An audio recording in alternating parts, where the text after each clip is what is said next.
ને વખાણા છે એવા મારા સાથી મિત્ર અને માંડવી તાલુકાના પ્રભારી શ્રી વિકાસભાઈ ટિંબાજી અને ગઈ વખતે સંમેલનમાં મારી સાથે મારા બે પૂર્વ સાથી જોડાયા.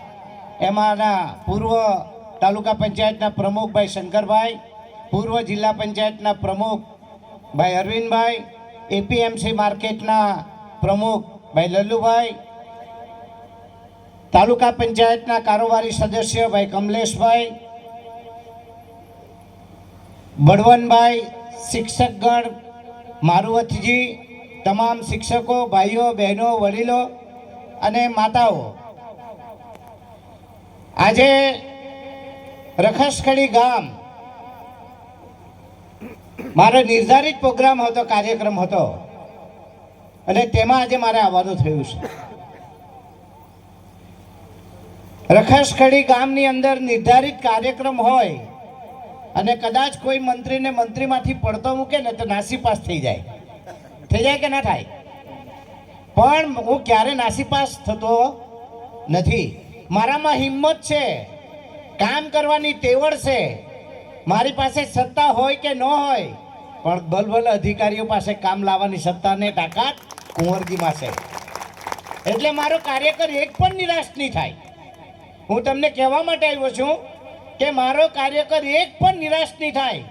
હું એક પણ કામ નહીં લાવી શકું એવી ક્ષમતા મારામાં નથી છે ને? તમારા આટલા મોટા કામો આજે રખસખડી ગામ આવ્યું, આ મકાન જે દેખાય છે ભાઈ, કેટલાનું છે? 18 લાખ રૂપિયા. કેટલાનું છે? 18 લાખ. તમારો સ્મશાન ભૂમિ જતો રસ્તો 1 કરોડ. કેટલાનો છે? 1 કરોડ. બીજો કયો છે ભાઈ ખાતરેભાઈ? રખસખડીથી જેતપુર કેવડી 1 કરોડ ને 30 લાખ રૂપિયા માતબર રકમ. એટલે સનાભાઈને એમ થાય કે કુંવરજીભાઈ ખાલી ખાતરેનું જ કરે, મારું નહીં કરે. એ હંમેશા મને કહે કે તું ખાતરેને હાચવે ને મને નહીં હાચવે. એ સ્વાભાવિક છે કે ખાતરેભાઈ જાગૃત છે એના કરતા. એ દરરોજ આવે મને મળવા, એટલે એ કામ લઈ ગયો. પણ છનાભાઈને પણ બાકાત નથી રાખ્યા. છનાભાઈને મેં બીજી પંચાયત શું આપ્યું છે ભાઈ? પંચાયત મકાન આપ્યું, એને રસ્તા આપ્યા, એમને દરેક પ્રકારના વિકાસના કામોમાં ક્યારે આપણે બાકી રાખ્યું નથી. અને હું આજે પોતે વખાણું ને મારા, એ બરાબર ન કહેવાય, છતાં પણ તમને કહું, આઝાદીના ઇતિહાસમાં અત્યાર સુધીમાં કોઈ ધારાસભ્યએ કામ ન કર્યા હોય તેવા કામ આ વિસ્તારમાં કુંવરજીભાઈ કર્યા છે. કર્યા કે ન કર્યા? અત્યારે તાલુકા છૂટા પાડવાની વાત ચાલતી હતી. તમે વર્ષોથી અરેટની વાત, 16 વર્ષથી વાત ચાલે. અનેક ધારાસભ્યો આવ્યા અને ગયા, પણ ખાલી વાતો થાય. અનેક ધારાસભ્યો આવ્યા અને ગયા, વિકાસના રસ્તાની વાતો થાય, પણ એક પણ કામ ન થાય. તમે વિચાર તો કરો. આજે આ નાનકડું ગામ રખસખડીમાં 3.5 કરોડથી વધારે રૂપિયાના કામો થાય, એ કોઈ નાની સૂની વાત છે? એટલે આપણે તમે વિચાર કરી લો. અને હું તો ખાતરિયાભાઈને કહેવા માટે આવ્યો છું, ખાતરિયાભાઈ, મારું માન સનાભાઈ કૂચવાય કે નહીં કૂચવાય, હંમેશા ઉદાર દિલથી તને આ ઉદાર હાથથી કામ આપવાની મારી તાકાત છે, એમાં કોઈ શંકાનો સ્થાન નથી. આપણે બધાએ, હું આવ્યો ત્યારે મને એમ હતું કે નાનકડો પ્રોગ્રામ હશે, પણ તમારે જોઈને મને એટલી ઈચ્છા થઈ ગઈ ને ઉત્સાહ આવી ગયો મારામાં કે આટલો મોટો ઉત્સાહ ને તાકાત સાથે જો મારું સન્માન કરતા હોય. એક ભાઈ મને કહે કે ઉચકી લેવા પડે મારે તને. મેં કીધું તું પાડતો નહીં, પણ ઉચકી લે તો વાંધો નહીં. પણ પછી મને જેમ લાગ્યું કે વધારે પડતું વજન થઈ જાય, બેસી જાય, એટલે મારે ઉતરે પડવું પડ્યું. એ ભાઈનો પણ હું આભાર માનું, તમારા બધાનો આભાર માનું. કારણ કે માંડવી વિસ્તારમાં કમલેશભાઈએ વાત કરી, મોરીઠામાં 4 કરોડ, સાલૈયામાં તો આપણે 6 કરોડનો પુલ બનાવીએ છીએ. કેટલા કરોડનો? 6 કરોડનો પુલ. સાલૈયા અને કોલી પડ્યા, જે ટીટોઈ વાળા નારાજ થઈ ગયા છે ને, એ લોકોને આવવા માટે તમે વિચાર કરો. અહીં ગમતીબેન બેઠી છે, ગાંગપુર અરસદ આપ્યા કે ગમતીબેન? પુલ બની ગયો, પુલ બની ગયો. ખાતમુહૂર્ત કરવા પડે હવે, કે ઉદ્ઘાટન કરવું પડે. જો ગાંગપુરથી સામે પાર જવું હોય કાણાઘાટ સામરકુવા અત્યારે કેટલી તકલીફ પડતી, આજે ત્યાં 1 કરોડથી વધુ રકમનો પુલ બની ગયો. કેટલો સુખ એ લોકોના ગામડાના આજુબાજુને મળ્યા કે ના મળ્યા ને. આજે આપણે વિચાર કરો, આટલા બધા કામો થતા હોય ત્યારે આપણા દેશના વડાપ્રધાન નરેન્દ્રભાઈ મોદી સાહેબ અને ગુજરાતના મુદ્દે મક્કમ સ્વભાવના મુખ્યમંત્રી ભૂપેન્દ્રભાઈ પટેલનો જેટલો આભાર માનીએ ને એટલો ઓછો છે. ભૂપેન્દ્રભાઈ પટેલ સાહેબે આપણા માંડવી વિસ્તારમાં ઉદાર દિલથી કામ આપ્યા છે અને છેલ્લે એમણે એમ પણ કહ્યું કે કુંવરજી ચડતી પડતી આવે તું ચિંતા ન કરતો, તારા વિકાસના કામ કરવા માટે ભૂપેન્દ્રભાઈ બેઠા છે.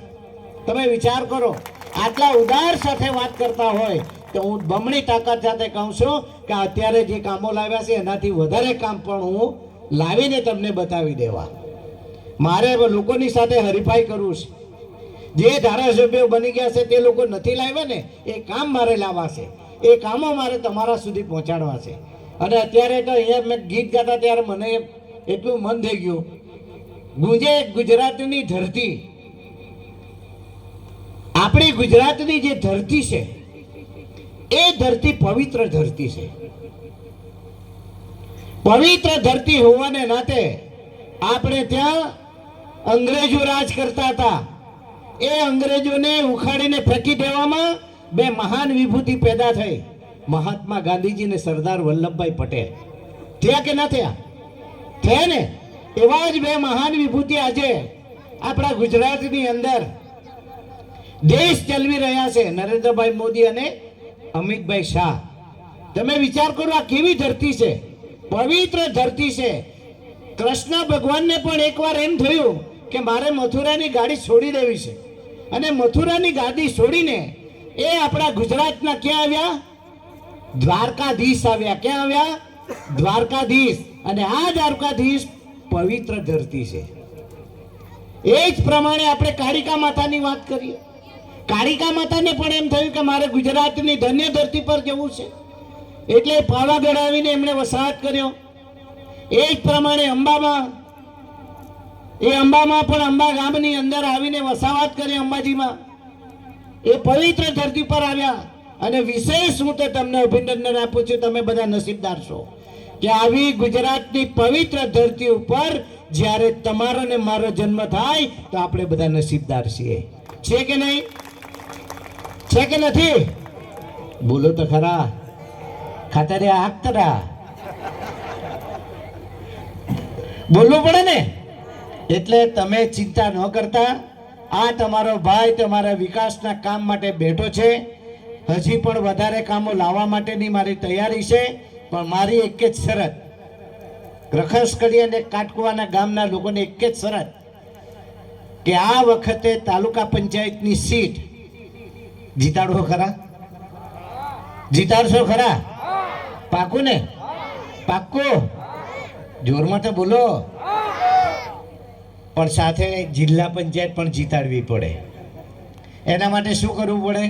તમારે આ રખસકડી, કાટકુવા, લાડકુવા, આ બધા ગામ છે ને, એ ગામના લોકોએ એક જણાએ ભાજપને મત આપવા પડે. કોને મત આપવા પડે?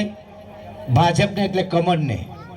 કમળને મત આપીને હું તો તમારી પાસે એક જ અપેક્ષા છે કે આ ગામનો કમલેશભાઈ તમારો જે ગયા વખતે 24 કે કેટલા મતે હારેલો, 24 મતે તમે હરવી દીધેલો, આ વખતે તમારે એને 2400 મતથી જીતાડવો પડે.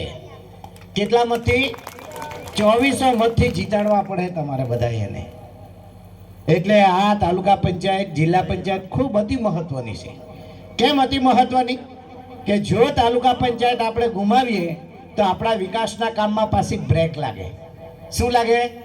બ્રેક. આપણે મોટરસાઇકલ પર જતા એટલે બ્રેક મારીએ તો ઊભું રાખે ને, તેમ ઊભું રાખી જાય. આપણે તો દોડતું રાખવું છે, ઊભું રાખવું નથી. અને એટલા માટે મારી તાલુકા પંચાયત માંડવી બને, જિલ્લા પંચાયત આપણી બને, તાલુકા પંચાયત હરેઠ આપણી બને, અને ઉકાઈના લોકો પણ આપણી સાથે તાલુકા પંચાયતમાં જોડાય ને ઉકાઈ તાલુકા પંચાયત બનાવીએ. અને મને વિશ્વાસ છે માંડવી તાલુકામાં 24 જે સીટ છે ને, કેટલી છે? 12 અત્યારે 12 છે ને, 12 હરેઠની આપણે 24 કબજે કરવાના છે. એમાં કોઈ શંકાનું સ્થાન નથી. કારણ કે દરેક જિલ્લા પંચાયતમાં તમારા જેવો ઉત્સાહ જોવા મળી રહ્યો છે મને. એટલે આપ ખૂબ મોટી સંખ્યામાં આવ્યા, તાપમાં બેઠા છો, એટલા માટે તમારો હું ખૂબ હૃદયપૂર્વક આભાર માનું છું. અને ખાતરિયા પાછળ લગભગ કંઈ તપેલા ખખડે એવું લાગે છે કે છે ને?